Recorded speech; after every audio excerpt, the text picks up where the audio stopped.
Unfortunately, this is especially true when it comes to Europe. We would not have thought, even not in our nightmares, that there would be a war in Europe in the 21st century. And we Hungarians are living in the neighborhood of the war. And we see the suffering it brings. We have received more than 1 million refugees. We see and feel the impacts in the form of the skyrocketing energy prices. And we are paying the price of this war as well in the form of an inflation which is like 10–15 times higher than it normally should be. And we pay the price, we feel the impacts, and we see the suffering even if we bear no responsibility for the war, and even that it is not our war. And I'm representing a nation, dear colleagues, members of which are dying in this war. There is a significant community of Hungarians living in Ukraine, around 150,000. And since they are Ukrainian citizens, they are being mobilized to the Ukrainian army. Many of them have been deployed to the front lines, and many of them have died already, unfortunately. And we Hungarians do not want more people to die. We don't want more Hungarians to die, but generally speaking, we don't want more people to die in our neighborhood. Therefore, we Hungarians make our full strength to argue in favor of peace. We see peace is the only solution, and peace is the only way to save lives of the people. And this is the only way to avoid further destruction.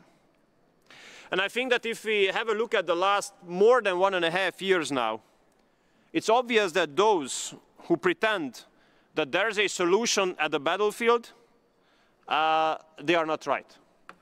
There's no solution on the battlefield. There are dead people on the battlefield, and there's destruction on the battlefield. And those are not right either who say that the developments on the battlefield will improve the chance for peace. This is not true either. Every day spent in this war makes the hope for peace worse and worse.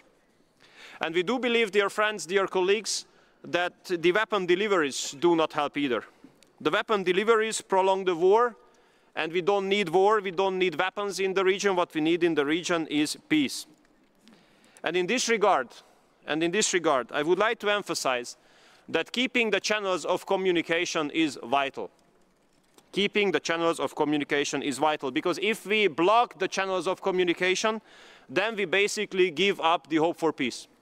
And we do not want to give up the hope for peace. And therefore, dear Bujar, I'd like to commend all of your efforts you have made in order to make this organization survive, and in order to give a chance to return to a civilized East-to-West cooperation, or if not cooperation, at least an East-to-West dialogue.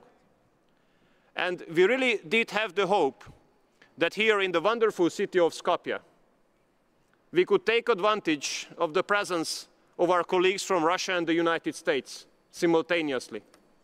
And although they are very important people, very important persons, very fully packed agenda, but we really did hope for a direct communication between them. And we regret to see that it does not take place this time either. Although I do believe that such a communication, such a direct contact, would be to the benefit of all of us, of Europe, and of the peace-loving people. So Bujar, I'd like to really thank you for all the efforts you have made in order to make this happen. And this is not your fault that it does not take place.